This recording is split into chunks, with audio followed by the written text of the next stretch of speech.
Thank you, Mike. It's been a privilege to work with you for the last 10 years. You are a prince. Good morning, everyone. Morning. Our planning committee had decided to focus the majority of our discussion this morning on the effects of the Medicare population of the Affordable Care Act, known commonly as Obamacare. But as I look out over this attractive audience, I recognize that none of you appears to have reached the age where he or she is eligible for Medicare. So please bear with us as we continue. One housekeeping word, please turn off your cell phones. Thank you very much. It would be difficult to recall a time in the history of medical delivery when the future was as challenging, contentious, and confusing as it is today. You, the consumers of health care, along with your providers and insurers, are scrambling to find effective and productive solutions in a volatile environment where even some of the questions require clarification. Finding truth out of the uncertainty and misinformation is the primary reason for this initial forum. The passage of the featured legislation on March 23, 2010, was in pursuit of a worthy goal, expanding health care coverage to those who could not afford it. And I want to emphasize, as Mike has already done from the outset, that we will be concentrating on a positive and apolitical message to you, yet one that is tempered with realism. For while this bill has many good intentions, there are unintended consequences. It is a work in progress. That is not surprising when you understand that the legislation is 2,572 pages in length. Compare that to the framers of the U.S. Constitution, who created the entire federal government in 18 pages. I have waded through the bill, as have several of our panelists, Judy and Richard, and found sections that might just as well have been written in the Urdu or Tamil language.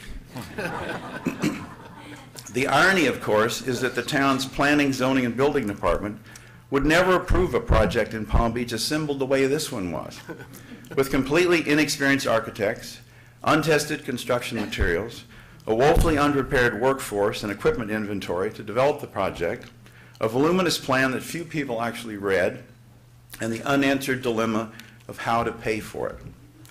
Yet given the Supreme Court's June 2012 decision, which eliminated a repeal option, it is comforting to see opponents and proponents collaborating to implement the better segments of the law and restructure what was poorly designed for the benefit of you, the American people. Our panel of experts can provide you with the most current information available, but further forums, frankly, will be necessary as the process continues, with some outcomes not truly demonstrable until 2018 or later. The primary reason for this is that the law decreed over the rest of this decade the establishment of 217 agencies or panels to set policy. Quite a few of these are at the state level, mandated by the federal government. When I last researched the issue yesterday afternoon, there were 16 federal advisory bodies in various stages of formation. These advisory bodies provide significant opportunities. Please listen to this. They provide significant opportunities to shape healthcare reform during the implementation process. You have a role in this. By participating, the public can play a formal role in such areas as insurance reform, Medicare spending, comparative effectiveness research, disease prevention, pain research, healthcare workforce issues, management of the chronically disabled, and quality of care. This is a major component of the positive outlook I alluded to earlier, because the success of the legislation and its ultimate impact on you will depend heavily on the competence of those chosen to make these decisions, their preparation and expertise, their commitment to fairness, and most importantly, to the degree to which they are professionally accountable. You may wish to volunteer and or influence the selection process for qualified candidates to serve on these boards. I need a Rubio moment, just a second.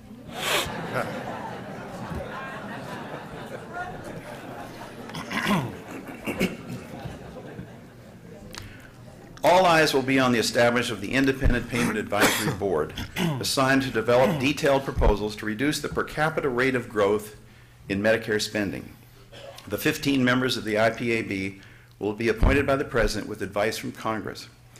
It will definitely be active by 2014 when mandatory actions are required. The operative and possibly troubling word in the title is independent. The decisions of this body will go into effect unless a supermajority of the Senate overrules them. But the Senate must also find alternative methods of identifying the same savings. One can take some comfort in the fact that a Consumer Advisory Council, composed of 10 members chosen from 10 geographic areas of the country and appointed by the Comptroller General of the United States, will complement the IPAB and hopefully be able to ameliorate some of the harsh monetary decisions that affect all of us. There is also universal agreement that several of the bill's provisions are very beneficial, and our panel of experts will certainly touch upon these. Among them, that children can be insured on their parents' plan to age 26. Now, whether you concur with this or not, this is so popular that with or without Medicare, this could have easily passed Congress. Yet parents on Medicare and certain other retirement plans cannot add their adult children. The closure of the donut hole is a welcome relief. This is that awkward period in your purchase of medications when you have covered up to a certain level, but then must pay out of pocket until Medicare kicks back again at a much higher prescription cost. There is also an increase in coverage for preventive services. This follows the old adage that an ounce of prevention is worth a pound of cure, and will potentially reduce health care costs. But there are hidden costs here as well, and I'm sure they'll be addressed. Insurance companies are denied the ability to cancel or terminate insurance to people with pre-existing conditions. But interestingly, according to its own statistics, the Health and Human Services data indicates that less than 1/4% of people have actually been in that category. And then there are things like the Cadillac tax to help pay for all this.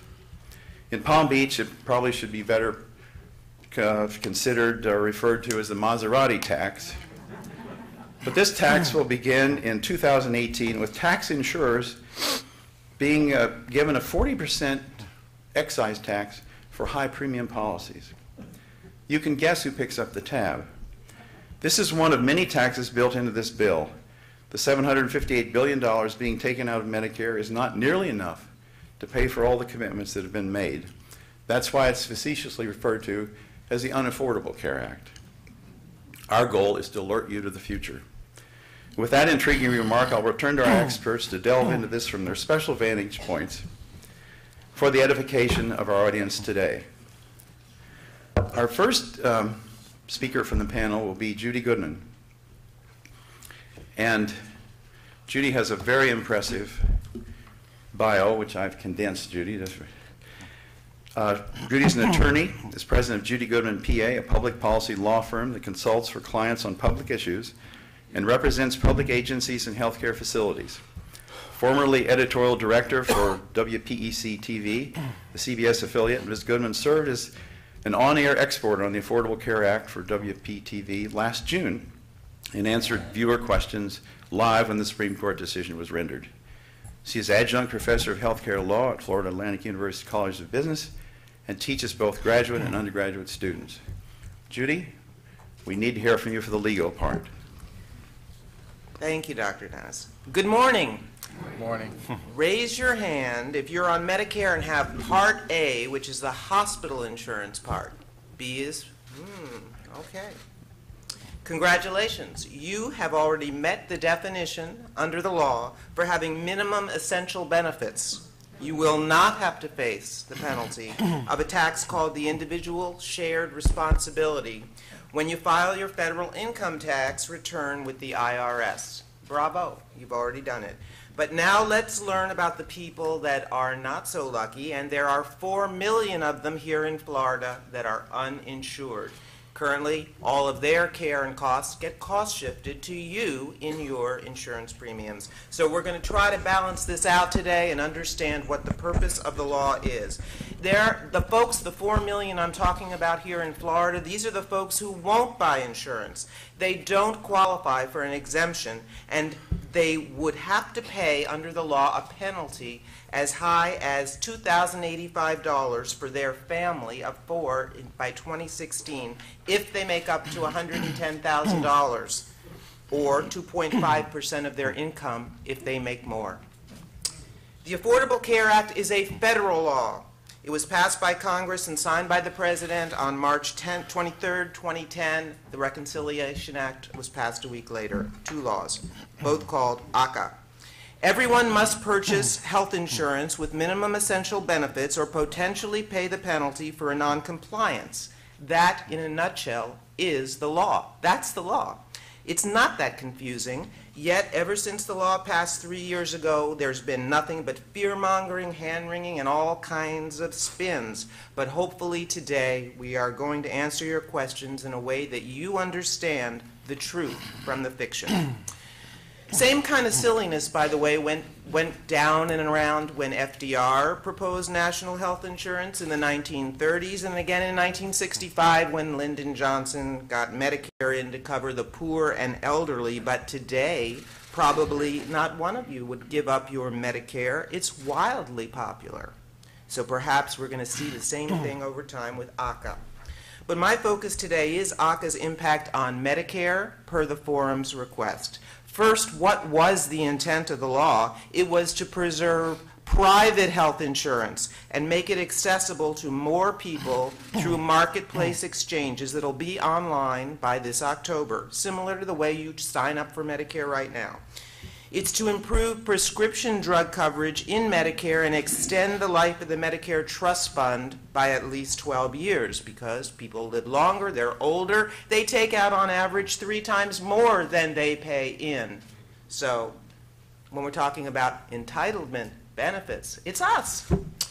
Okay, the marketplace will open next January for both individuals and small businesses. And they will also have to pay a shared penalty if they don't provide coverage for their employees. Florida's exchange will run initially by the federal government because our state dragged their feet.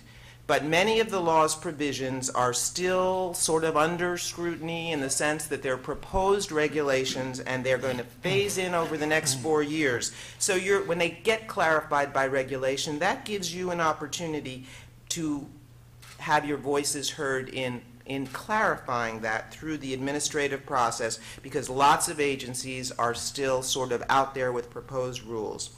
Initially, you remember, Florida filed a lawsuit challenging the law's expansion of Medicaid and argued against the individual mandate as outside Congress's authority to regulate commerce. On June 28, 2012, last year, the Supreme Court rendered their historic decision to uphold health care law 5-4, ruling it constitutional under taxing powers. So people who don't buy insurance pay the penalty that's construed as a tax. So it's not really a mandate. They're not being forced to buy insurance. They can say, I'm not going to do it. Then they pay the tax. And it's collected by the IRS when you file your income tax. No private information is revealed in that. It's just that your insurer provides the notice that you are insured. Obviously, there is a process if you're applying for tax credits or the types of Medicaid eligibility things. There are some forms to fill out, but your insurers are just going to say you meet a qualified minimum essential benefit plan. The court also ruled states do not have to expand Medicaid, and that is a problem here. The states can opt out. Florida is mulling it over. We already have 3 million poor on our Medicaid rolls. They are going to remain. The state wants to put them into a managed care program and seeking a federal waiver to do so. But of the 4 million uninsured, we think there's about 1.2 million of them who could be covered by Medicaid if it were to be expanded. Some of them are undocumented and they can't go on Medicaid. But the ones who can, that 1.2 million are the ones they're talking about in Tallahassee. I know hospitals, and they'll talk about it in a few minutes, want that expansion. They want that expansion because it diverts a lot of the people who are not paying to paying customers and then evens out the cost.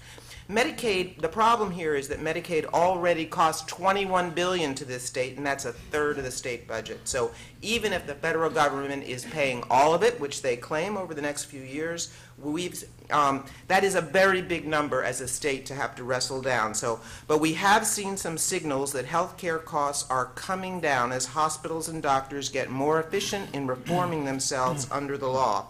They're playing with lots of new ways of bundling the declining Medicaid reimbursements and instead of doing it as a fee-for-service. One way to slow down spending is by eliminating the massive subsidy going into private insurance by reducing the amount it spends on Medicare Part C. Those are those Advantage programs, which are privately administered insurance programs that ended up costing 14% more per patient than traditional Medicare. They were sold and induced and incented to bring people in to be less costly providers and ended up being more costly providers. That is what is going to be eliminated in the law, that subsidy to even them out.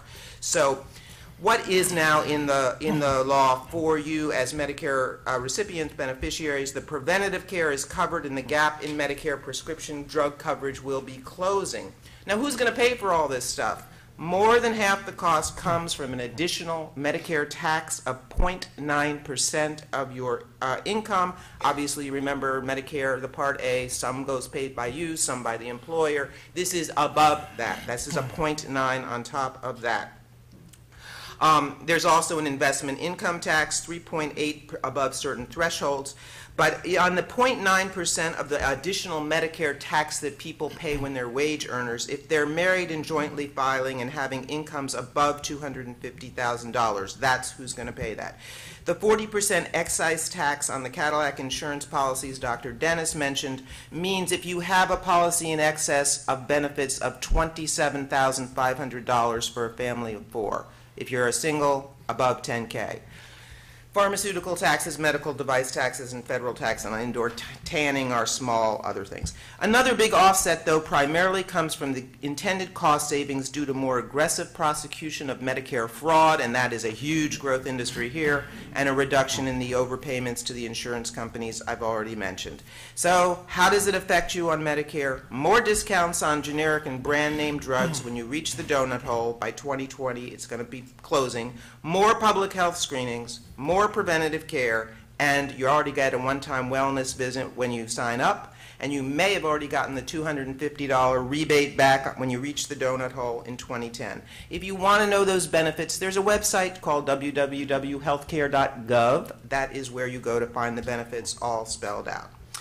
On the Independent Payment Advisory Board mentioned, that's a 15-member expert board, sort of a toothless tiger. What I think you could probably parallel it to is the Federal Reserve Board for what those types of experts do for banks.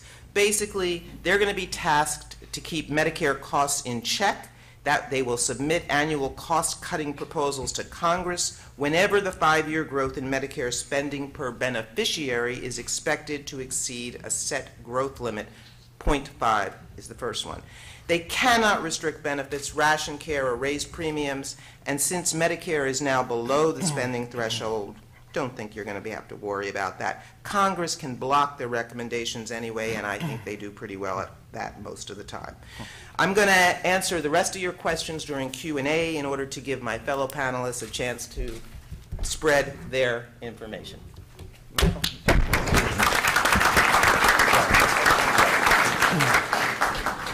Thank you, Judy. I appreciate your comment that the IPAB may be toothless, but don't forget there are dentures available. Let me ask you a quick question, if I may. The Supreme Court has already ruled that the feds must not define general standards of care in every locality. Is that still in effect, and how does that relate to the current bill? I think you're referring to the guaranteed issue and community rating will be implemented nationally so that insurers must offer the same premium to all applicants of the same age, sex, and geographical location regardless of pre-existing conditions. Right. Okay, got it. Got it, okay. Our next speaker will be Mark Nasaka. Mark Nasaka is Chief Executive Officer of Good Samaritan Medical Center in West Palm Beach, an accomplished healthcare executive with approximately 3 decades of healthcare experience. Prior to joining Good Samaritan, Mr. Nasaka served as President and Chief Executive Officer of Community Health Partners, a multi-hospital healthcare delivery system in Lorain, Ohio. He holds a Juris Doctorate degree from Tulane Law School and a bachelor's degree in liberal studies from Loyola University of the South and an RN diploma from Charity Hospital School of Nursing. So he's both a lawyer and a nurse. Most importantly, I think it should be pointed out, he has 7 children, but still runs this hospital. And he's currently chair-elect of the Chamber of Commerce of the Palm Beaches. Mark? That's great. Good morning, everyone. Good morning. And thank you to both Mike Stein and Dr. Dennis for having allowing me to be part of this panel. What I'm going to try to do in 5 minutes is tell you how the Affordable Care Act is going to affect hospitals. Lots of luck, right? There's a lot to it, and what I'll try to do is just summarize it in this way. What are the goals of the Affordable Care Act as we see it? Impact on the hospitals. How will it affect our bottom line? How should we prepare? How will it affect hospitals and physicians? And what of these 217 panels? So if you get lost in the details, that's what I'm trying to get done here, okay? So first of all, what are the goals as we see it? The goals are to increase coverage to all Americans for healthcare services, either through Medicaid or through the state or federal-based exchanges, to reduce costs, to cut waste out of the system, eliminate fraud, incentivize people to provide higher quality, and thereby reduce cost for all, and ultimately to improve quality to each recipient of health care. Now, how will this affect hospitals? You know, one of the things I would ask you to remember is this.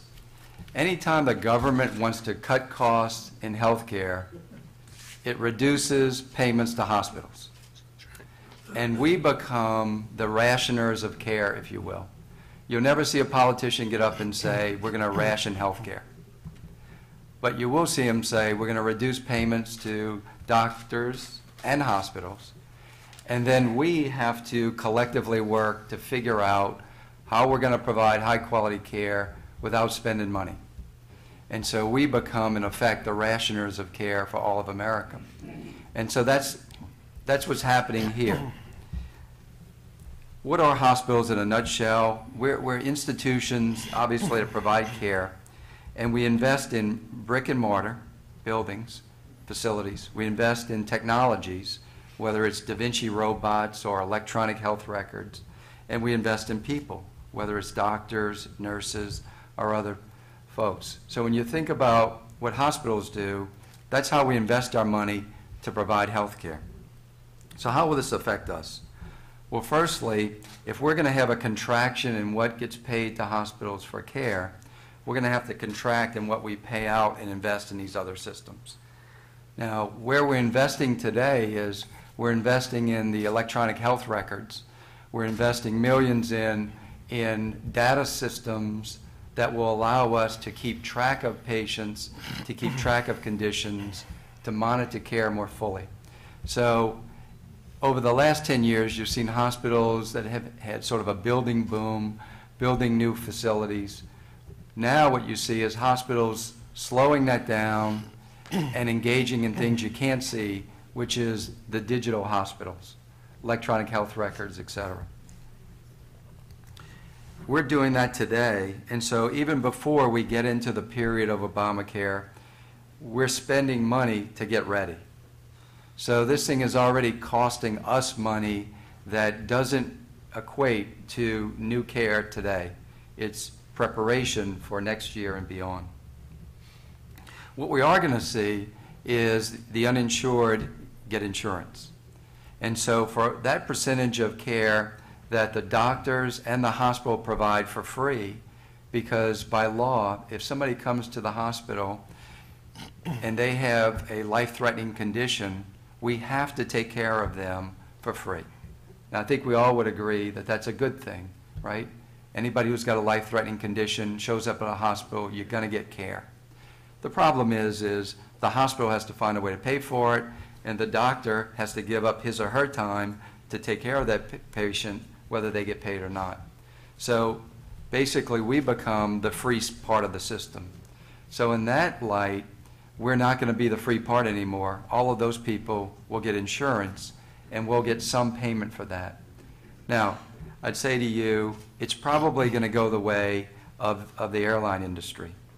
If you will remember, we used to get on planes, and we got a meal on a tray, and we got wings for the kids, we got a deck of cards, right? We got lots of things. People dressed up in neckties and jackets because they were going on a plane.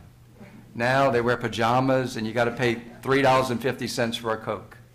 So, you know, healthcare is probably going to go that way over time, unfortunately, and this is going to accelerate the two-tiered system, but let's not jump 10 years from now. Let's just deal with now first. And that is that the uninsured will get insurance. And if I had to say the best thing for every American is this: there's going to be greater focus on quality, measuring quality, which is why we need these electronic systems. Every aspect of your care, we're measuring it today, whether you know it or not. How long it takes you to get a certain service, how did you respond to that service, what's your outcome when you go to get discharged. We're measuring that today, but the government is going to start paying us based on how well you are at the time you get discharged from the hospital. The other thing the government's going to do, it's going to take back money if, and I say you collectively, let's just say us, if one of us goes back to the hospital within 30 days, whether it's to Good Samaritan or it's to any other hospital, if that person's been in the hospital within 30 days and they get admitted for a different condition, the government's going to take back the money they paid from the first hospital, whether it's our fault or not. So, as I like to say, it's kind of biblical. The right hand giveth and the left hand taketh away, right? And that's what's going to happen. We're going to have increased funding for the uninsured. We're going to have increased funding for better quality. But we're going to also have takeaways for things that are beyond our control. And at the end of the day, society, the government is going to expect the hospitals to figure out a way to ration care to sustain the system for everyone. Now, how will that affect our bottom line? As I just said, we'll get payments, but we're going to have to figure out how to drive cost out of the systems to maintain the margins so we can preserve the institutions. So as reimbursements decline, which will probably happen over time, because if you think about it, you know, in the run-up to the presidential election, there was talk about, did the government take $800 billion out of Medicare?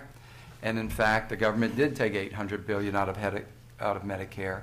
And one of the ways they did it was, if you go back to January 1st of 2012, if you were a woman with an oncologic cancer, GYN cancer, those people used to get admitted for surgery and stay a full admission, 3 or 4 days.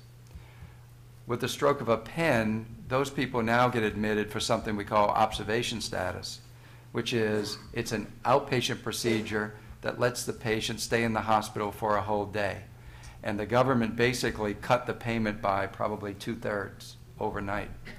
And so those kinds of things are what are going to happen as we look to pay for people without insurance, but still control the total cost of the spend.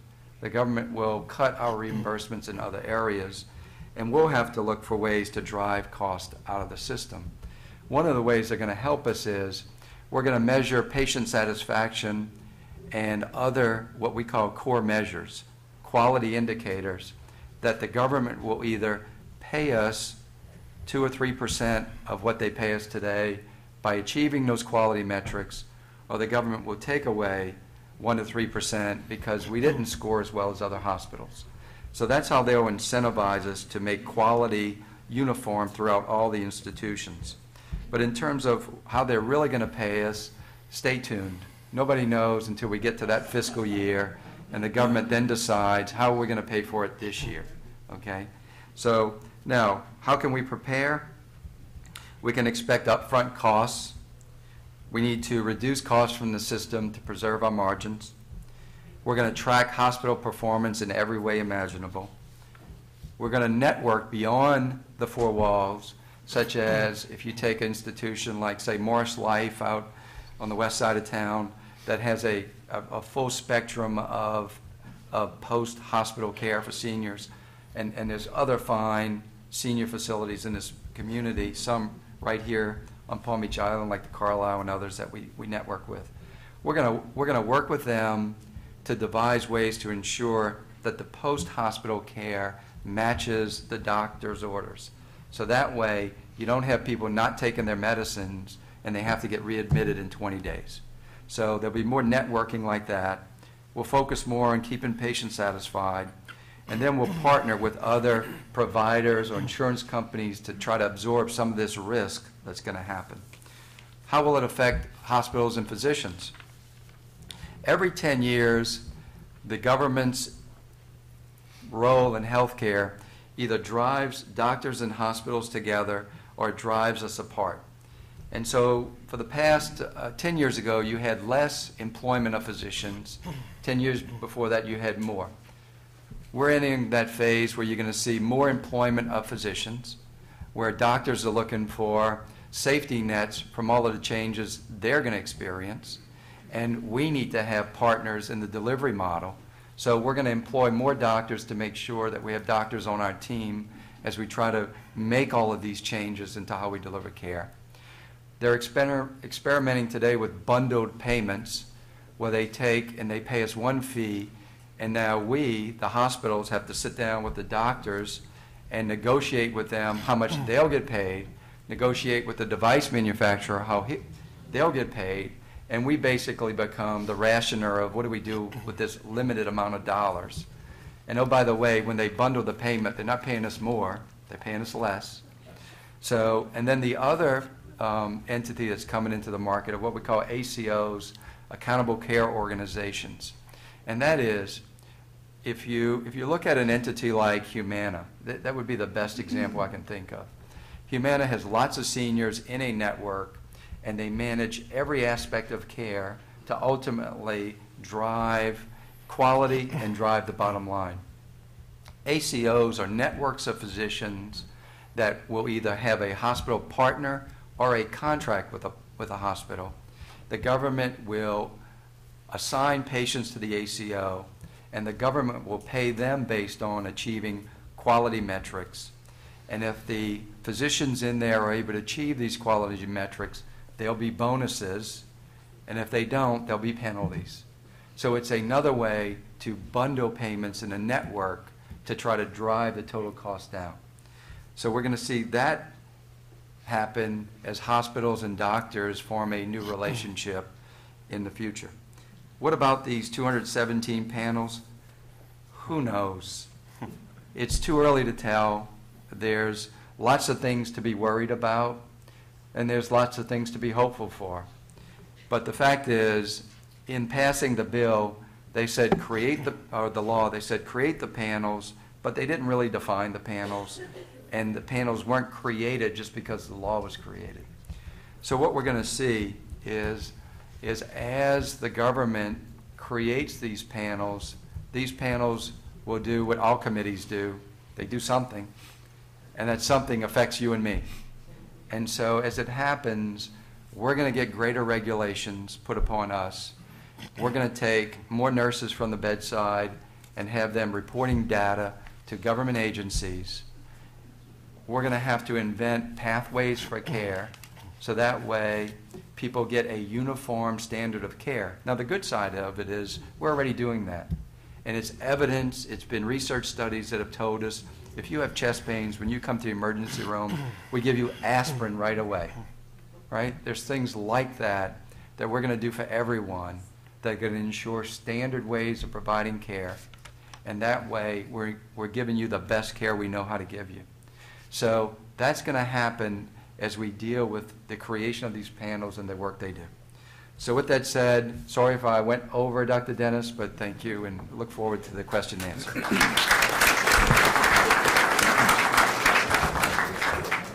Mark, I'm glad you referred to the panels because I'd like to emphasize what I said in my remarks. You have the opportunity to participate in these panels, and we'll make sure that the Civic Association gives you, if you wish, the names and contacts to do that, and I think your input is extremely important. I'd now like to bring on stage Richard Bernstein, who represents our insurance factor here. He is the CEO and founder of Richard S. Bernstein & Associates, a national leader in the healthcare and life insurance industry. Over the last 40 years, he has advised many of America's wealthiest families and businesses. Some of his professional accolades include the prestigious Top of the Table Award from from the $1 Million Roundtable and the 2011 Ultimate CEO Award from the South Florida Business Journal. He has lent his time and talents to many civic, business, political, and cultural groups and has been an expert on national and local media outlets and serves as a weekly guest and financial consultant for the Palm Beach Society magazine. Richard. Thank you, Doctor. Well, you've heard what's coming. So let me start with, I was asked the 6 questions. So let's go to the first question. It has been said that you want to keep your insurance. It won't cost you any more. Does that now appear to be true? Obamacare, as we know it, has been a great mystery, and here's why. It's been said you can keep your current insurance plan and it won't cost you any additional premium. We just heard that the costs are going up, not going down. AARP, who supported the president and his plan, they said their costs are going up 5%. In my opinion, it does not appear to be true that the costs are going down. As the insurance companies and the government make changes to the current plans and new provisions are added, the plans will be considered changed, and the old style plans will no longer be there for you. They'll be gone. So you're going to have to make change and pay a higher premium. Additional cover requirements will make it more expensive for individuals and the government. Additional costs will pass on to the consumers, for example, and Judy had touched upon that, the medical devices, 2.3% tax on taxable medical devices. Additional fees for drugs, name brand drugs are going up, cost of drugs are going up. In short, the number of uninsured Americans will fall dramatically, which we talked about, but it will be a significant cost to American taxpayers and insurance policyholders.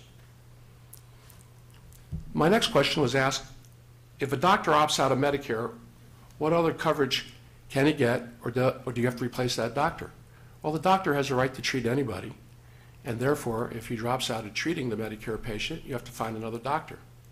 My understanding, from what I've found out from talking to a lot of doctors, they're not taking on new Medicare patients. That's a problem. Because today, you have the baby boomers coming on board, 30% more people coming under Medicare, and there'll be less doctors to treat them.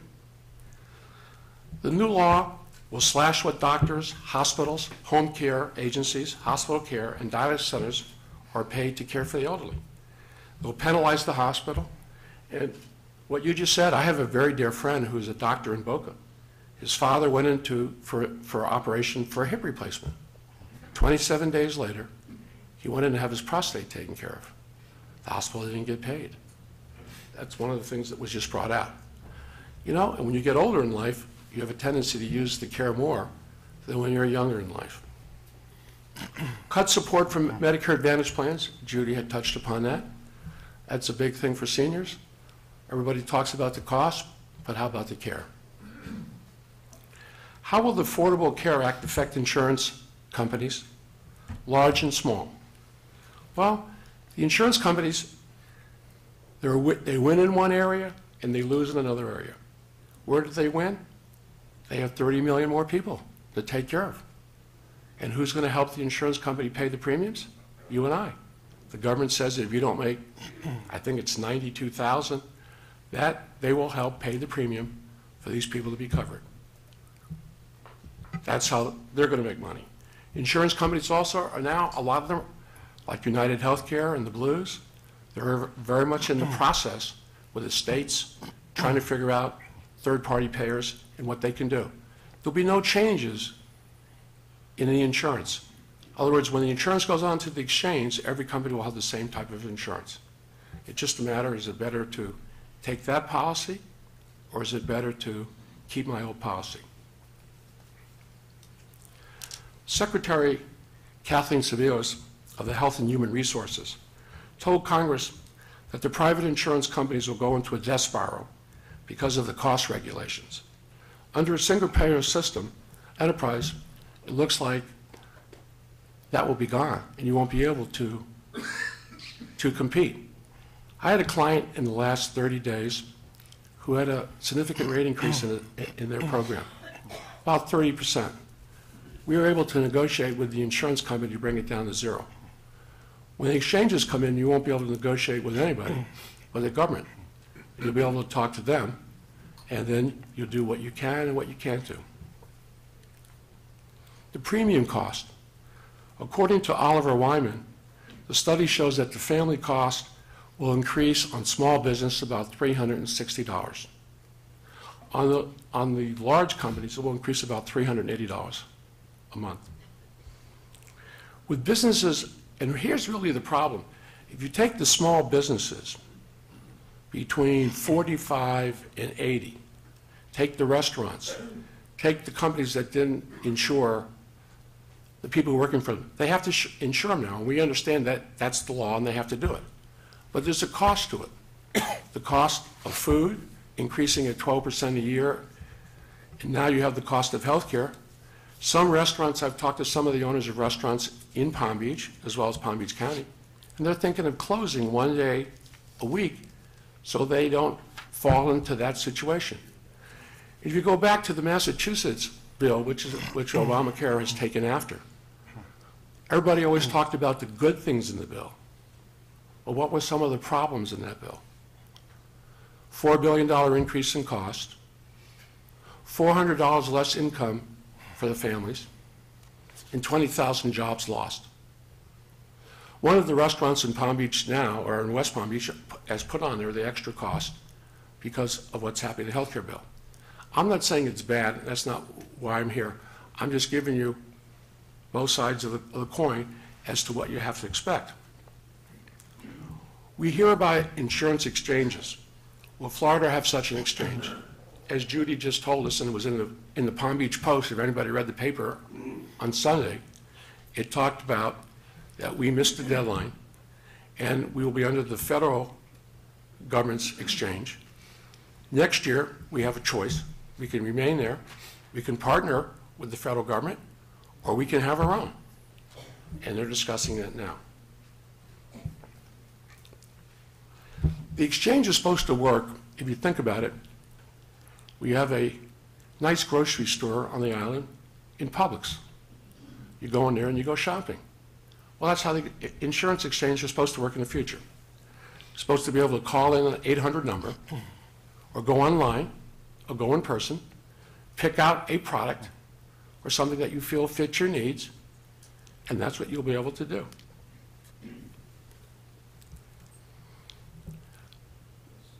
So you have a partnership now with the federal government, and you have a partnership with the state of Florida.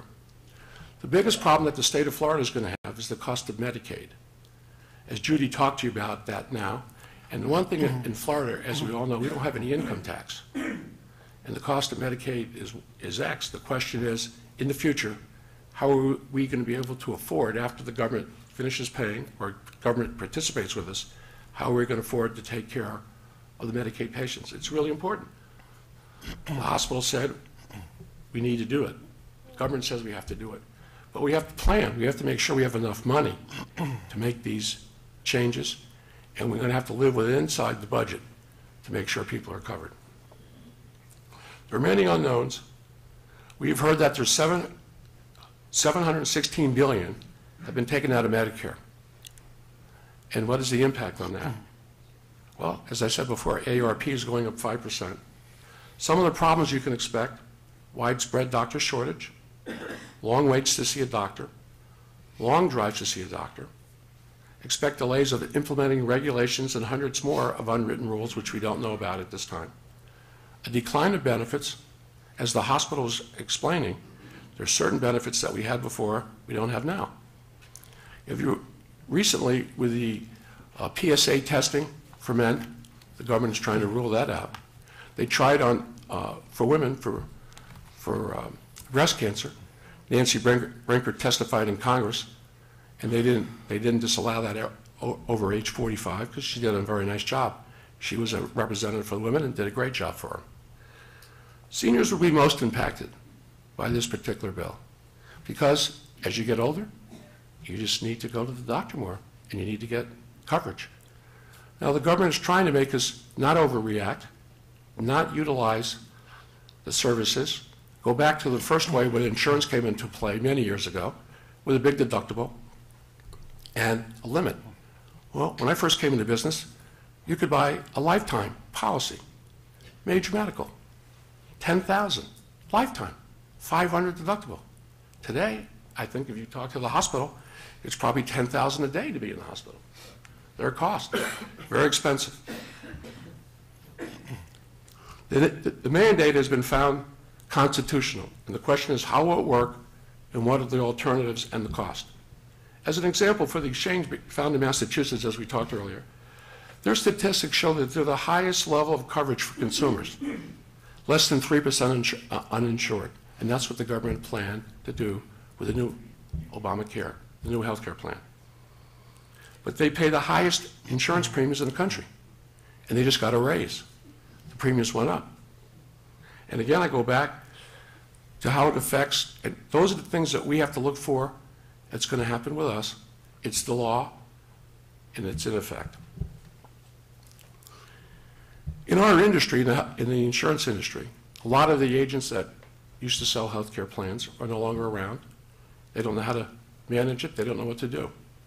We spend most of our time, besides selling the plans, helping the hospitals and the doctors to get paid and making sure that the people that are covered under the health care get paid too. Because sometimes what happens, people do it by accident, not intentionally. They might have the wrong codes, the wrong numbers, and it takes time, and you need someone as an advocate that can talk to the hospital, talk to the doctor, and get your claims paid. Because we have 2 extra people that we had to hire just to do that, to take care of our customers. It's an expensive part of it, and now with it changing, it's going to be even more because there's more pages to read and more things to do, and you got to make sure that everybody is happy. If you can take care of your customer and make sure the claim gets paid, no one writes a bad letter to you saying you owe us money, no one's coming after you, and the claims are paid. My suggestion to everybody in this room is make sure you have a lot of money. In the old days, we used to put money away for retirement plans. Now you need to put money away for health care because we don't know what the cost is going to be. And you have to protect your kids and your grandkids and yourself. Thank you.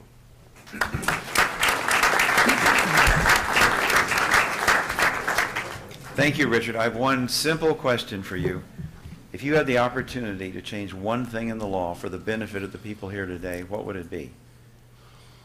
30 seconds. The most important thing, I would change that 30-day thing is really not fair to people. To go back into the hospital within 30 days and the hospitals not get paid and the doctors be under crisis, because that raises the cost. They have to make it up somewhere else. And I think that's just really unfair. Well, physicians still have a role in medicine. Isn't that right, David? I hope so. Dr. David Dodson has offered the very best primary health care in this region. He's a graduate of Cornell University Medical College and completed his internal medicine residency at Pennsylvania Hospital in Philadelphia. He completed a fellowship in infectious disease at Yale New Haven Hospital and worked at the Yale Tropical Medicine Clinic. He's double certified in internal medicine and infectious disease. And he has served the St. Mary's medical staff as chief of staff and as chief of staff at Intercoastal Health Systems. He has appeared on many TV and radio interviews and was recently named top doctor by South Florida Magazine. Currently serves on the board of directors of Palm Healthcare Foundation and FoundCare. David, we're eager to hear from you. Thank you, Mike. Well, I appreciate the opportunity of being here. I was also told I have about 6 minutes to talk about a lot of stuff, and I promised Mike I'd speak quickly. Bear with me. What I'd like to do in the next few minutes is to step back and sort of look at what are the goals of a healthcare system in general. I mean, all nations face this problem, and we have our own ways of dealing with it. Other nations have different answers. Second, I'd like to talk about a snapshot of what's going on in the U.S. healthcare system right now and how ACA is going to affect it. Third, I would like to speak about concerns that doctors have. We're kind of the boots on the ground, the grunts of this whole healthcare war, and doctors have a lot of concerns. And finally, I'd like to say a few words about the physician-patient relationship as this process that's in transition moves forward. First, the goals of a healthcare system. Well, I mean, why do we have a healthcare system? Well, the short answer is that no nation can survive and succeed without a healthy working population. We have to have it. And so we have to figure out how to get there, and different nations have taken different paths. The truest thing I've heard about healthcare systems is that you can have universal coverage, or you can have access to high technology, or you can have speedy care, but because monies are limited, you have to pick two of those. And we have chosen in this country access to high technology and speedy care, but we have left off universal coverage. And we talk about ourselves as proud Americans, but how can you be proud when 1 out of 5 of your fellow Americans doesn't have any health care coverage? And when those people don't have health care coverage, they die earlier. They have a higher mortality. They also, their health care is more costly. It is cheaper to take care of a patient in a doctor's office than it is in an emergency room. That's the highest cost center of taking care. So how do you get to a healthy population? Well, what are the characteristics of a successful healthcare system? Well, I think that one of the characteristics should be universal coverage. We should cover all of our citizens in the country. Number 2, we should have excellent health care outcomes. There should be life expectancy, decreased mortality, decreased infant mortality. If you look at the statistics for the United States healthcare system now, we rank down there with third world countries. We're 23rd in life expectancy. We're right between Uzbekistan and Tobago. It's ridiculous. We should have reasonable costs. We have to have reasonable costs because we cannot afford the path that we're on.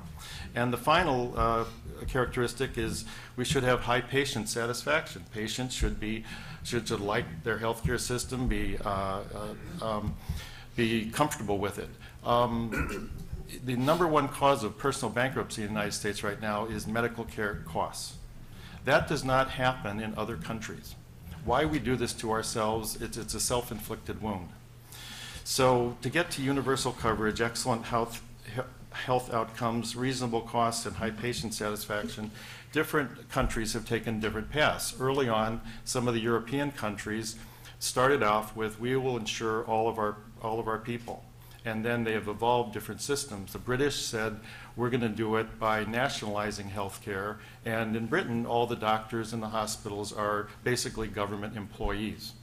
Canada pays for it by providing money to independent contractor doctors, but they provide so much and then that's it. Other countries in Europe, Switzerland, France, Germany, they have insurance companies, but the difference is that the insurance companies in European countries are not for-profit. And so when you take away, and I think that the for-profit, when you get right down to what people don't like about the healthcare system, the root cause is the for-profit insurance industry. That's what tells you that you can't have a CAT scan, you can't use this medication, you can't order this test, because those they're trying to decrease costs for the insurance company. So when you look around at different countries, what country kind of meets the best of those goals? Well, I'll cite Switzerland as an example. Switzerland has universal coverage. It has excellent health outcomes. Their statistics are right at the top of the charts. Their costs are reasonable, and the patients are very satisfied. And basically, their model is that the government has tight restrictions on insurance companies, and then the health care goes from there. And that model basically is what Massachusetts adopted in 2006. And that model is now what the United States has adopted in 2010. So that is sort of a broad overview of healthcare systems. Now, the U.S. healthcare system, and there's some particulars here that we have to be aware of and deal with. Right now, there are about 700,000 doctors in the United States to take care of 315 million people. About 50 million of those are uninsured. About 17% of our population has no health care insurance whatsoever. There have been trends in the U.S. economy from 1950 to now. In 1950, the healthcare expenditures were 4.6% of our GDP. Now they're 17%. Most industrialized countries, their percentages are between 9 and 11% of their GDP. So right now in the United States, we pay a lot more and we get a lot less. We don't insure all our people, and our healthcare outcomes are not as good. The per capita expenditure in 1950, each individual citizen paid about $406 out of pocket. Now the per capita expenditure is $6,807, so the costs have gone up for all of us. And where does this money go? Well, if you look at all the bar graphs, there's a ratio of about $3 goes to the hospital, $2 goes to the doctor, $1 goes to drugs, and then there's a portion of $1 that goes to other stuff. And that proportion has really held, from 1950 to 2009, has held roughly the same. As costs have gone up, the perceived and the real need for health insurance has gone up. That's why back in the day, I guess docs used to get paid in goats and cheese and eggs and good stuff like that, and now we have 90% of the healthcare costs are by third-party insurance of some form or the other. There's been an increased number of physicians in the United States. In 1950, there were 1.4 doctors per 1,000 patients. Now there are 2.7 doctors per 1,000 patients. So the proportion of doctors has gone up. But over the last few decades, there's been a change in the physician workforce. The number of women has gone up, and I'm not being sexist here, but the fact is that women have other responsibilities in their families, and they cannot work the long hours that the doctors of yore used to work. There is increased specialization, so that there's a lot of financial incentives right now for a graduating medical student to go into specialties rather than primary care. And now we're seeing the trend where we're seeing hospital-based physicians. There may evolve a model where there'll be inpatient doctors and there will be outpatient doctors. That may be part of the end game here. And we've also seen an explosion of technologies that we have to deal with. Right now, doctors can have a choice of 6,000 different drugs to prescribe and 4,000 different procedures, stuff that we can do to you all. But the problem here is that for the first time, we have pieced together this healthcare system in the United States by adding elderly and poor with Medicare and Medicaid. We had employer-based insurance. We've had other groups like pregnant women and kids. But there's been no systematic, rational approach to think about how to finance, organize, and deliver our care. And for the first time, I think we're actually going to have to think about those issues. Now, what are physicians' concerns? First of all, and I think most physicians share this. I'm basically happy that this happened. It's about time. I've been ashamed that to be a part of a healthcare system that doesn't cover 1 out of every 5 of our citizens. I think there are good parts of this from a moral and ethical standpoint. We should take care of the rest of our citizens, and we will. And also, it's just simply clinically more efficient. When you take care of problems earlier, they are less expensive than if you leave them to end up in an emergency room. So as time goes on and we evolve our healthcare system, some costs will go down. Now, the bad part, and I've talked to a lot of docs are against this, to be quite honest. Part of the concern is that right now we have a limited and finite capacity of primary care providers, and I would define those as internists, family practitioners, physician assistants, nurse practitioners. those people do the primary care. And we're already facing an increased demand from an aging population, obesity, diabetes epidemics, and now we'll have 32 million more new insured people who will also be demanding primary care. The average panel size of an average primary care provider in the United States right now is 2,300 patients. Average doc takes care of about 2,300 people. And now we're expecting the number of that number to go up. Now, what's that going to lead to? It's going to lead to, I think, decreased patient satisfaction. We have to worry about increased wait times to see your doctor, and some doctors may end up closing their panels because they physically cannot take care of anymore. And from a physician standpoint, we're going to have less time to spend with each individual patient. And that's going to lead to increased burnout trying to satisfy this increased demands. Now, the good part of ACA is that there are specific provisions in the law that provide for increasing primary care providers. There will be payments of student loans. If you practice in some underserved areas, there will be more nurse practitioners, there will be more physician assistants. So over time, this mismatch of primary care and demand will eventually be sorted out. But there's going to be a pinch for the next few years. Physicians are also worried about decreased autonomy. There's going to be increased bureaucratic oversight. We have regulations to deal with, and there may be limitations of medications and procedures that we can prescribe.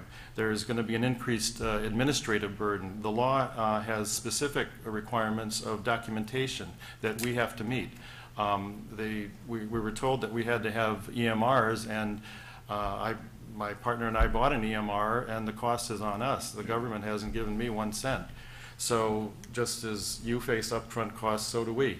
And ACA did not eliminate this sustained growth formula. This is the thing that Congress passed about a decade ago that says the physician payments are going to go down about 2% a year, but each year they say, no, we won't do that, and we'll keep on going. So right now, we're up to 20%. If Congress doesn't do anything, all of a sudden, all of the doctor reimbursements will go down immediately 20%. Unsustainable. How do you keep a business going? But they'll probably kick the can down the road, and so next year we'll be worried about 22%. I also worry about patient privacy. There's all these requirements that we give all this data to the government, but all of your records will be accessed, and I have yet to see somebody who can tell me that there's a hack-proof system to guarantee privacy. And another thing that I'm worried about is that ACA does not provide any relief of any tort reform. There's no relief of tort liability. So we're all going to be asked to do more with less, and we're going to be held accountable if anything goes wrong. And I guess the real thing that I'm concerned about is that when you take the best and the brightest, people are graduating college right now, and you say, okay, well, you can go to medical school, and by the time you're graduating medical school, your average debt will be $150,000, and then you can now be a doctor and practice in an environment where people are telling you what to do, they're cutting your salary, they're giving you administrative burdens, and they're making life in general difficulty. The real concern I have about all this is that the best and the brightest in the future won't choose physicians as a career, and that will be a loss for all of our society. And the final thing I want to talk about, and I think I'm still on time, Mike, is the physician-patient relationship. As this stuff was all coming down, I just found it so curious that it was all being developed with so little input from doctors who actually have to implement it. We're kind of the first-line troops. And that disparity is kind of you can figure it out a little bit because the ACA is really a health insurance system. It's not a health care system. And there's a subtle difference because the health insurance system is what pays for the health care system. A lot of time the health insurance dictates what we do, but there's a subtle difference. And it all comes down to still the doctor and the physician and the patient are still the coin of the realm of any health care system. And Doctors must advocate for their patients. They must say that we have to cover, we have to make sure that patients get good care. But I would also ask you to advocate for your doctor. Because if we get screwed, in the end, you're going to get screwed. We're all in this together. So as this whole thing evolves, we have to keep a close eye on it and have input into it. And so we end up with a system that we can all live with. And then the final thing I have to say is that there is an element in our healthcare system for personal responsibility. We have to stop being fat. We have to stop having all these other diseases that come on, because when you add the health care of 1 + 1 + 1, eventually you get to 315 million. And if we are all healthier, then the burden on our healthcare system is less. And that's all I'm going to say about that.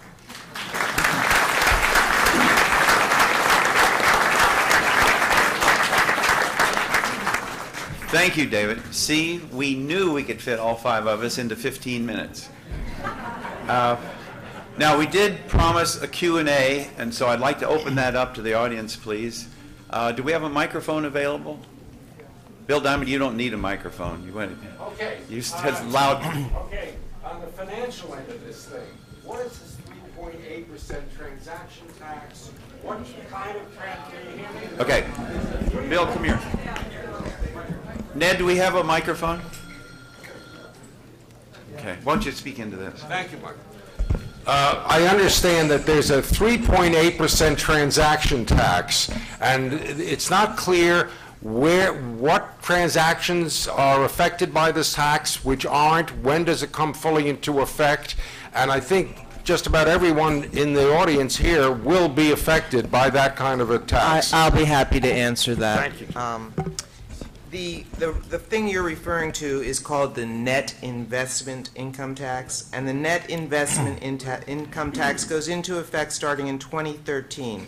The 3.8% net investment income tax applies to individuals, estates, and trusts that have certain investment income above certain thresholds. 250,000, I think. And this is this is something that you can learn about on the IRS website, but you had the wrong name for it. It's called net investment income tax, 3.8%. I think it applies to if you have stocks and bonds, if you sell your house, if you're single, if it's over 200, you make over 200,000 a year. If you're married, it's 250,000 a year. It's just another form of tax. I just want to answer one thing that the doctor said. Proposed regulations too, so there's still time to affect some Right. things. Just want to answer the one thing about the doctor. He talked about the insurance industry. And everybody saw what happened when the banks weren't around in the last 4 years to loan money. The insurance industry were really third-party payers. And because they couldn't take care of fraud and abuse and maybe frivolous lawsuits, that raised the cost a lot. So the insurance companies, on the other hand, didn't do a good job in going out to the public and explaining why they wouldn't pay certain things. And I think that is a disadvantage for the insurance industry because they didn't explain themselves. But if you look at what they do and how healthcare has come up since I came in the 60s, it's what 30% of every dollar is in the healthcare. And the insurance industry has paid claims. Maybe they don't pay all the claims, but now the government is taking over, and they'll probably pay less. We have a question here in the front row. When I, when I enrolled in Medicare, I kept my private employer-provided insurance. Subsequently, when the Medicare premium tripled, I dropped the Part B because it was so expensive. Is there anything in this new plan that would dictate either pro or con about re-enlisting into Part B at this time? Judy? Yeah, there is a little wrinkle there. If you hold on, I'd like to read you some. Ask another question while I have the exact answer for that issue. The question was, where did Dr. Dawson get his shoes? They're church's shoes from London. Yeah, question here, please. About the medical insurance that the doctors have to pay. From what I understand, it's very astronomical. and a lot of doctors are losing interest in the True. profession as a result of it. And is there anything that the government can do to help in that cost, or the insurance providers reduce it? Because if we lose interest in doctors and becoming doctors, we have more of a problem. And from what I understand, it's, correct me if I'm wrong, Dr. Dotson, it's astronomical now what the doctors have to pay. Yeah, David already referred to tort reform, which was not even touched in the law. David, do you want to comment on the malpractice premiums? Well, the first thing I'd say is that most doctors in the United States are small businessmen. So we face the same costs that any other small business costs. We have to pay health insurance for our employees, so we're vitally interested in the cost of health insurance. But we also have to pay malpractice insurance. That's what's so costly in the United States, and that's something that isn't addressed at all in this current thing. I can now answer the earlier gentleman's question. If you drop traditional Medicare as well as your supplemental Medicap policy and you go with the Medicare Advantage plan, can you go back later to regular? And it's sort of tricky because if you are thinking of going that route, what happens is the Medigap providers can then require you to go through medical underwriting, and so sometimes people find that affects their cost structure, and it's very different than when you got on it originally. So it's a cost issue, and not knowing your health condition, it's tricky to make that decision to go backwards. If you have a problem with your health condition, what you can do in the state of Florida, if you have a one-person company, you can form your own group insurance, and you get guaranteed issue in the month of August. If you have more than one, you can get health care. So that's another way to protect yourselves and to protect people who need health care. What I said was that in the state of Florida, you have guaranteed health insurance. They got a right to raise you up 15% if you're not insurable, or decrease your 15% if you're insurable. In the month of August, you can have a one-person group and get health insurance if you have a corporation and can prove that you are taking care of that business. If you have 4 or more in the state of Florida, you can get guaranteed health insurance. I can only tell you that Wayne and I'm over 65. I've kept my own health care policy, and I only kept the Part A because I was concerned about the drugs and everything. One other thing I want to throw out to everybody here to help cut costs. Why doesn't our country have a favorable clause for drugs? In other words, you can go to Canada and buy drugs cheaper than our country. You can go to Cuba and buy them cheaper. Why don't we have a favorable clause that drugs that are made in this country, that we get the same rates, which would cut down the cost for all people that need to have medication? I can answer that. Good. Yeah, what happened was when George Bush passed the drug bill as I guess a favor to drug companies, they specifically excluded the United States government from bargaining with drug companies.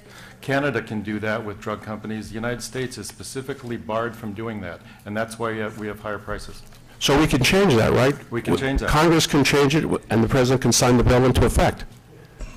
One point of information, the gentleman mentioned Part B.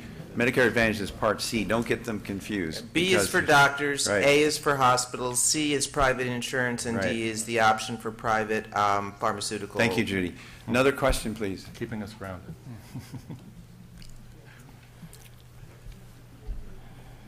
One's a comment. I know what hospitals have to do as it relates to taking care of patients, and the whole issue of uninsured patients and the concept that they must take care of any life-saving problem. Well, that's just not true. They don't take care of just life-saving problems. They take care of every patient who walks into their emergency rooms. So people do get care. Now, obviously it's not optimal care, but they do get care. And the second one is an ideologic question for the panel. We all in this room know that we just can't afford our health care, period. Whatever construct is made to try to tackle that issue may be coming from the government or privately controlled, but we clearly can handle the cost of our health care. So the question to the panel that I ask and ask you to wrestle with is, has anyone done anything about changing the entire paradigm and stop paying hospitals and physicians and healthcare providers for what they do on a piecemeal basis, because as we know, as doctors and hospitals continue to lose money, because they have to just continue to produce more and get paid less for it, they have to increase their volume. Everyone knows that in simple business terms. But what can we do, or what has been done to change that paradigm so that physicians are rewarded and hospitals are rewarded for just keeping people healthy and cutting down on the amount of procedures and care given in that way? Thank you for the question. Mark, you want to? Let me take that up. Thanks, Dr. Kotzen. I think the advent of the ACOs that I touched upon earlier, the accountable care organizations, is the latest thought on how we might do just what Dr. Kotzen's asking. And that is that if the government decides to fund the care of patients to a network, and it may come as, not like we do today, as was suggested, we pay based on an episode of care. Somebody gets admitted for a surgery, they pay for a surgery. Somebody gets admitted with an infectious disease, they pay for that episode. What the accountable care organizations, I think the thought is that they will pay for the care of patients over time. Initially, it'll be quite similar to the way we're paid today for episodes, but as the systems become functional, they're going to pay per patient per month, and they'll give this flat rate of pay to this network, and the network will be responsible to then keep the patients healthier. The network will also be responsible if the patients get sicker, and it's going to be a risky venture because if too many people get really sick, these entities could go out of business. But the thinking is, can we place people in these networks? Can we pay the doctors and the other providers a flat rate and expect them to in a sense, keep people healthier for doing that? I think that's the latest thought, and I'm sure, as always in medicine and hospitals, we're going to measure those results, and in the coming years we'll be able to determine was it effective or not. Rebecca, there's a gentleman in the back and raising his hand. Good. I wanted to ask you about fraud. I know that fraud is very responsible for increasing the cost of health care, and I wanted to know if the new electronic billing devices and record keeping, what the statistics are on that in terms of fraud. Yeah, we're basically fraud central here in South Florida. We've had a Medicare fraud task force stationed here for quite some time. It is a huge problem in just legitimate pill that are misused by addicts, substance abusers. They have, once they put them on the electronic system, it drove down the huge number of deaths of young people we've had in Florida, and literally closed up all of the strip center so-called dispensing unit pill mills that were in all these, all clustered throughout South Florida, and unfortunately moved them up to Georgia. But we're capturing all of that because for the first time we can see on the computer the cluster of illegal activity, and they work through legitimate pharmacies too. Some of the pharmacies are within the strip center pill mills, and they control that as well. But for the most part, you can track the pills and where they're clustered and which doctors are prescribing, and therefore that has been really, definitely closed up in the last year. Any other panelists want to comment on that? Well, We're going to avoid the fraud issue. Yeah, I'd like to ask that question, what's happening with the people that are not legally in our country, have Social Security numbers, and then you have, we're not supposed to cover the illegals, but we do cover them. If they walk into the hospital, you have to pay for it. Right. So that raises the cost up also. I just want everybody to realize that. And I guess that problem they had in Jackson Memorial Hospital in Miami, and what happened with a lot of things down there. And somehow we got to close that. We got to close that up. We got to stop that fraud, because I think that's about 30% of the cost. That would drive healthcare down. And then you got to get rid of these frivolous lawsuits. That would drive the cost out. I don't mean the lawsuits that are legitimate, because everybody has the right to their lawyer, but the lawsuits that are just frivolous and the cost, we got to figure out a way to drive those two costs down. That would really help the cost of healthcare. Dennis? Yes, Let me Mark. just echo something that Richard just said. If you had twins, twin brothers, who both lost an arm. One brother loses his arm, God forbid, in a combine, harvesting sugarcane, and another brother loses his arm because, God forbid, we put in the IV wrong and somehow caused his arm to be damaged, and he lost an arm in a hospital. The one brother who lost his arm in an industry accident, we would go to the workers' comp book, and we would go down the chart, and there would be a number assigned to that arm, and let's just make it up and say $250,000, and we would pay $250,000 for that arm, and that's how, as a society, we've agreed to compensate people when they die in industry or get injured in industry accidents. That twin brother who gets hurt in a hospital, there is no limit on how much they're going to get paid. The limit is how much can they extract from the hospital's coffers, from the doctors involved, from the insurance sector. Now, at some point, the limit is what the average rates are. But let's just, make it up. It may be $1 million in this system because it happened in a hospital. So society says in one case, we're going to limit liability and value people's injuries and pay it simply and care for them through the workers' comp system. But if doctors or hospitals do it, catered bar to door, however much money you can get is yours. So there's just a great example in my mind of how we have this desperate system. David, do you want to comment on what it means for a physician to go bare in terms of insurance? Yeah. As a physician, you're running a small business, your costs are going up, your reimbursements are going down, you're facing basically what we face is a price fixing scheme. Medicare and the insurance companies all say, this is what we're going to pay, doc, it doesn't matter what your costs are. And so we're kind of caught in the middle. And then we have more people, increased demand, and then if something goes wrong, our fault maybe, or not our fault, and we get sued, each doctor could lose everything that you've worked for your entire life. You could lose your house, every asset you have by one incident.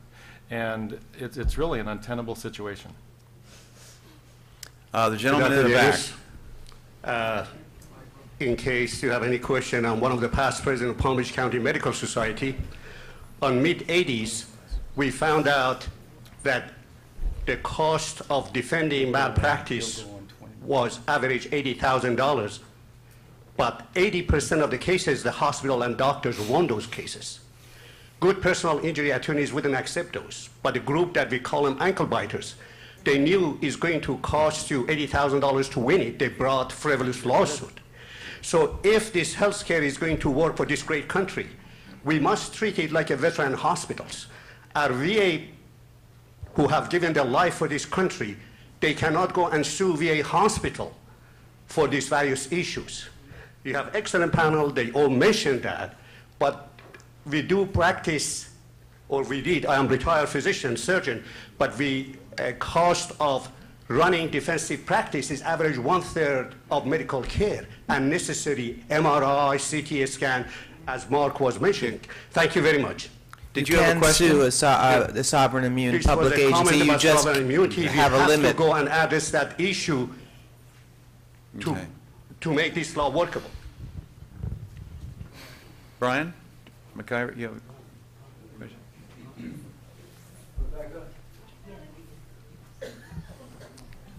we need.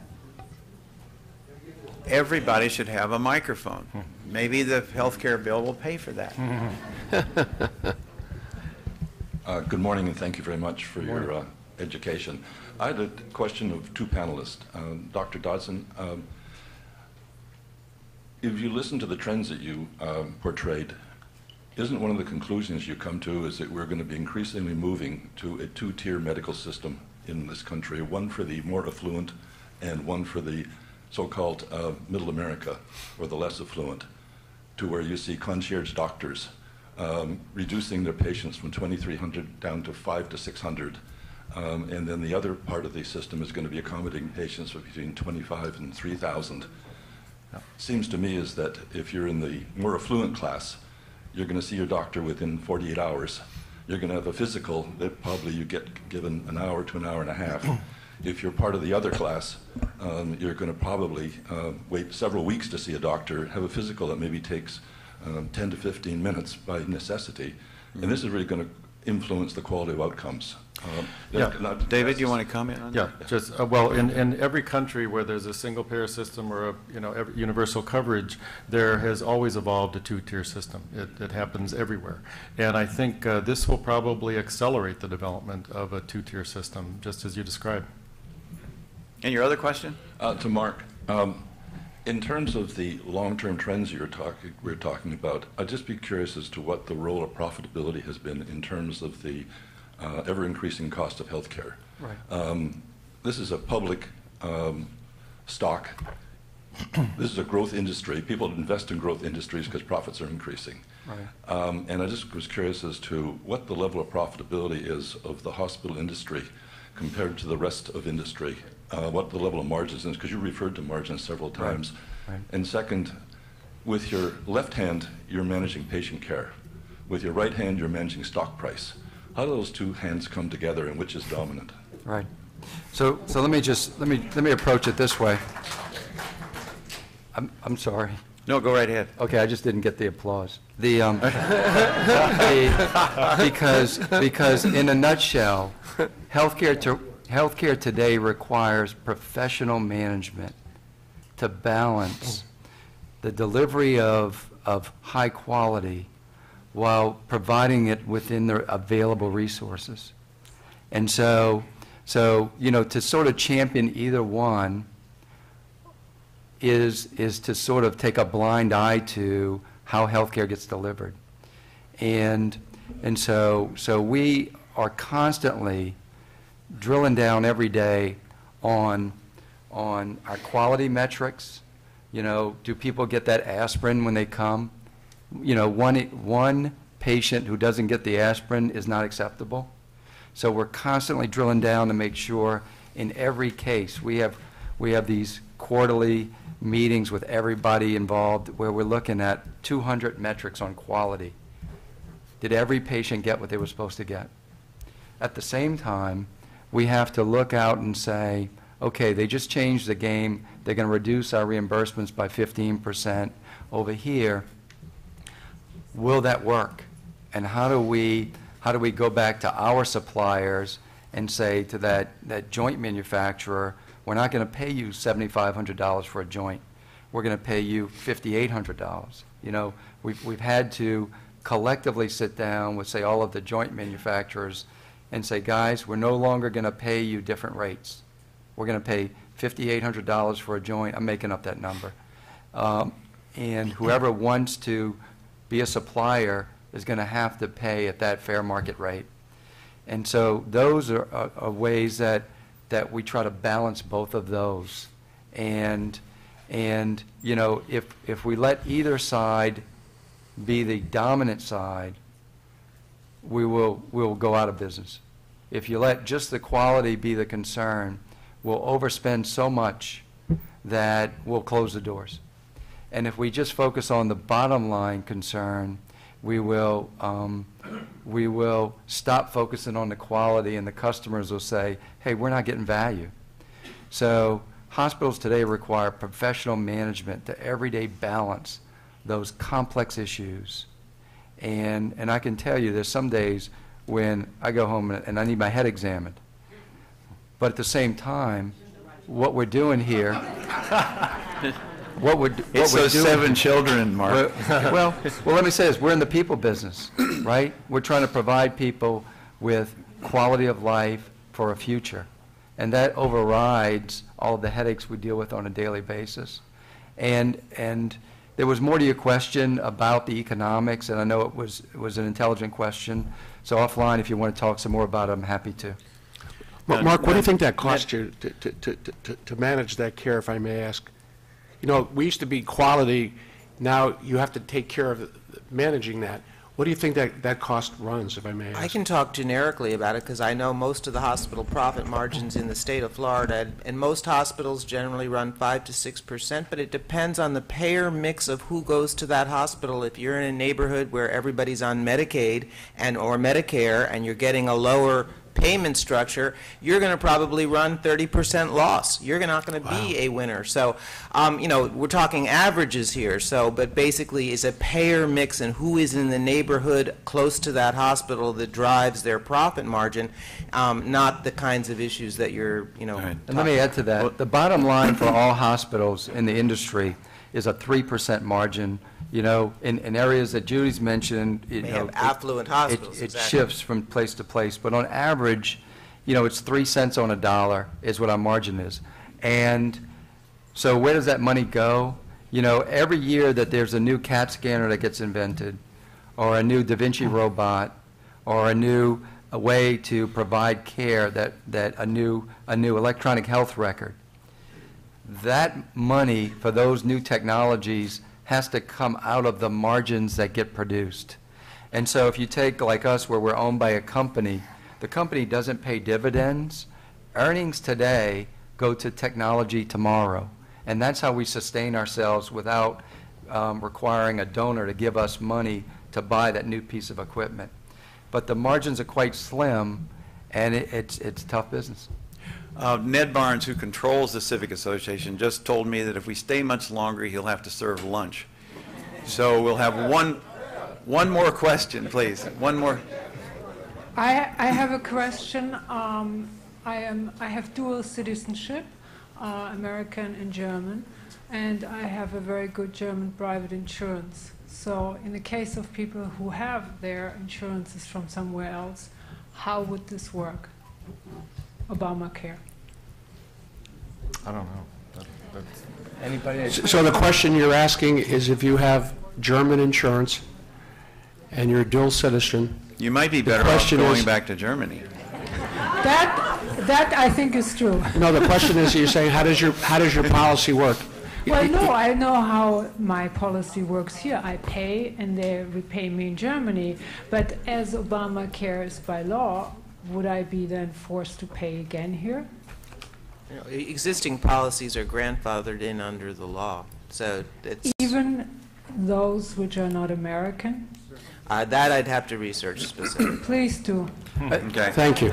Well, thank you all for coming.